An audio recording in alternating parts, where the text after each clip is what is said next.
بسم اللہ والصلاة والسلام علی سید الانبیاء والمرسلین۔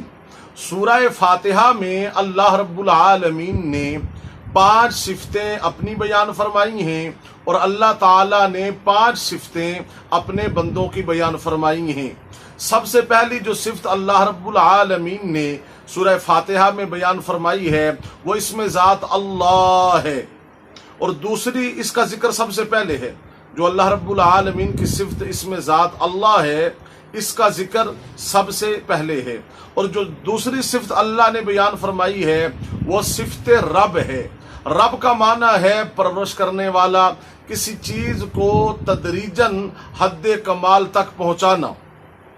یہ 2 صفتیں ہو گئیں، اور تیسری صفت اللہ رب العالمین نے جو سورہ فاتحہ میں بیان فرمائی ہے وہ صفت رحمان ہے، جو ہر ایک کو ہمیشہ شامل حال رہتی ہے۔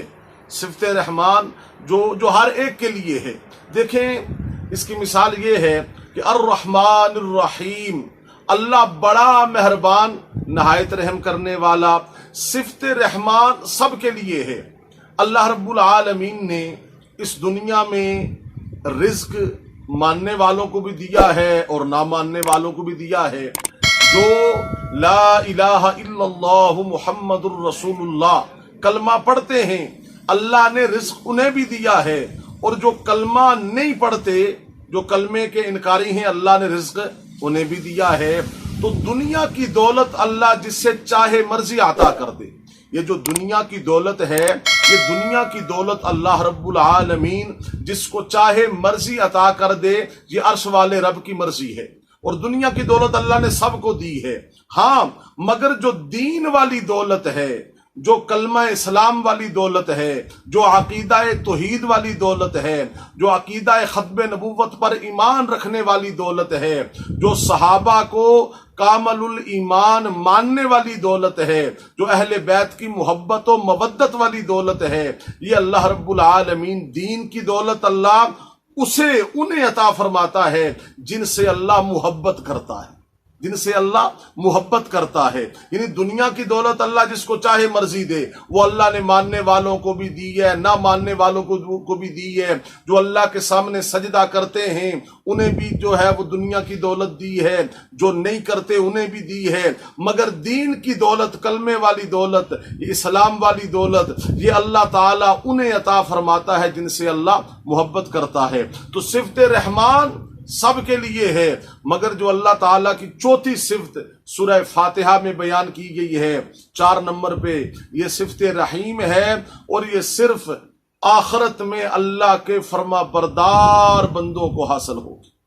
یہ اللہ کے فرما بردار بندوں کے لیے ہے، اللہ کی فرما برداری کرنے والوں کی ہے یہ صفت ہے، یہ ان کے لیے ہے جو اللہ کی فرما برداری کرنے والے ہیں۔ اور اللہ رب العالمین نے 5ویں صفت، پہلی صفت جو ہے وہ اسم ذات اللہ ہو گئی، دوسری جو ہے وہ صفت سورہ فاتحہ میں اللہ نے رب کا معنی پرورش کرنے والا یہ بیان کی۔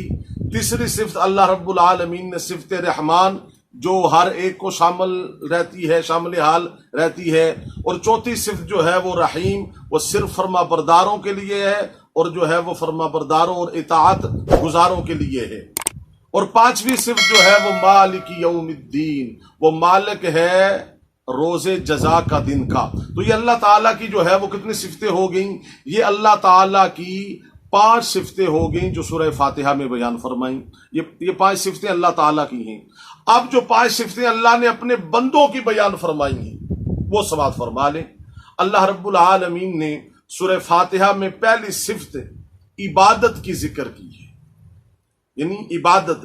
ہر انسان کا اولین فریضہ ہے کہ وہ اللہ کی عبادت کرے، وہ اللہ کے سامنے اپنا سر جو ہے وہ بسجود ہو جائے۔ یعنی ہر انسان کا اولین فریضہ ہے وہ اس بات کو پہچانے کہ میں مخلوق ہوں، اللہ خالق ہے، میں مرزوق ہوں، اللہ رازق ہے، میں مملوک ہوں، اللہ مالک ہے، ہم مقدور ہیں، اللہ قادر ہے، ہم منصور ہیں، اللہ ناصر ہے۔ تو پہلی صفت عبادت ہے کہ ہر انسان جو ہے وہ اللہ کی کیا کرے؟ عبادت اور ریاضت کرے، اللہ کے سامنے ہی اپنی جبین نیاز کو جھکائے۔ دوسری صفت بیان ہوئی ہے استعانت، اللہ تعالی سے مدد طلب کرنا، ہر دنیاوی اور دینی کام میں اللہ تعالی سے مدد طلب کرنا۔ تو یاد رکھنا، اللہ کی مدد کے بغیر، اللہ کی استعانت کے بغیر کوئی کام بھی پایہ تکمیل تک پہنچ سکتا نہیں ہے۔ اللہ کی مدد کے بغیر کوئی کام بھی جو ہے وہ اپنی منزل تک، پایہ تکمیل تک نہیں پہنچ سکتا۔ تو جس کو ہم نے قرآن کریم میں فرمایا ایاک نعبد، ایاک نعبد، کہ اللہ ہم جو ہے وہ تیری عبادت کرتے ہیں اور تجھ ہی سے مدد مانگتے ہیں، تجھ ہی سے مدد مانگتے ہیں۔ یہاں پر ایک بڑا محبت والا جملہ اور پہلو سماعت فرما لیں، ایاک نعبد، اللہ ہم تیری ہی عبادت کرتے ہیں، تجھ ہی سے مدد مانگتے ہیں۔ معلوم ہو گیا مدد اس سے مانگی جاتی ہے جس کی عبادت کی جاتی ہے، مدد اس سے مانگی جاتی ہے جس کی عبادت کی جاتی ہے۔ ہم انبیاء کی عبادت نہیں کرتے، ہم صحابہ اور اہل بیت کی عبادت نہیں کرتے، ہم اولیاء کی عبادت نہیں کرتے۔ عبادت کس کی کرتے ہیں؟ اللہ کی۔ جب عبادت اللہ کی کرتے ہیں تو پھر جو ہے وہ مدد بھی کس سے مانگنی ہے؟ پھر مدد بھی اللہ رب العالمین سے مانگنی ہے۔ تو یہ جو ہے وہ دوسری صفت ہوگی۔ تیسری صفت یہ ہے کہ ہر جو ہے وہ کلمہ پڑھنے والا اللہ سے صراط مستقیم طلب کرے۔ اللہ سے کیا طلب کرے؟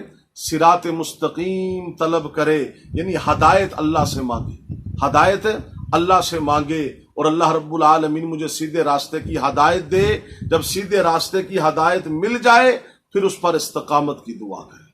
یعنی تیسری صفت ہے صراط مستقیم، طلب ہدایت، ہدایت مانگنا۔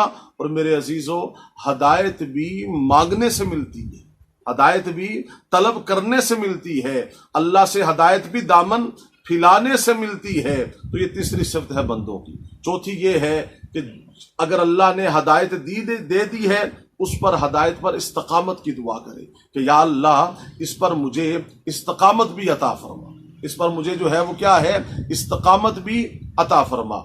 تو یہ ہوگی چار چیزیں۔ اور پانچویں جو ہے وہ صفت ہے وہ یہ ہے کہ بندہ اللہ تعالی سے نعمت کو طلب کرے۔ اللہ رب العالمین سے بندہ کیا طلب کرے؟ بندہ جو ہے وہ اللہ تعالی سے نعمت کو طلب کرے۔ یہ پانچ صفتیں بندوں کی بیان ہوگی۔ کون کون سی؟ سب سے پہلی اللہ کی عبادت کرے، ہر انسان کا اولی فریضہ کہ اللہ کی عبادت کرے۔ دوسرا جو ہے وہ اللہ سے مدد مانگے، اللہ سے مدد مانگے۔ اللہ کے سوا معبود کوئی نہیں ہے، اللہ کے سوا حاجت روا کوئی نہیں ہے، اللہ سے مدد مانگے۔ اور تیسرا یہ کہ اللہ سے ہدایت کو طلب کرے، اور ہدایت مانگنے سے ملتی ہے۔ اور چوتھا یہ کہ جب ہدایت مل جائے تو اس پر استقامت کی دعا کرے کہ یا اللہ اس پر استقامت بھی دینا، استقامت کی دعا اللہ رب العالمین سے مانگے۔ اور پانچواں یہ ہے کہ اللہ رب العالمین سے اللہ کی نعمت کو طلب کرے۔ یہ پانچ صفتیں اللہ تعالیٰ نے بیان فرمائی ہیں اپنے بندوں کی۔ تو گویا پانچ صفتیں اللہ کی ہو گئیں، پانچ صفتیں جو ہے وہ بندوں کی ہو گئیں۔ اللہ رب العالمین ہم سب کو قرآن کریم پڑھنے کے ساتھ ساتھ اللہ تعالیٰ ہمیں قرآن پاک سمجھنے کی بھی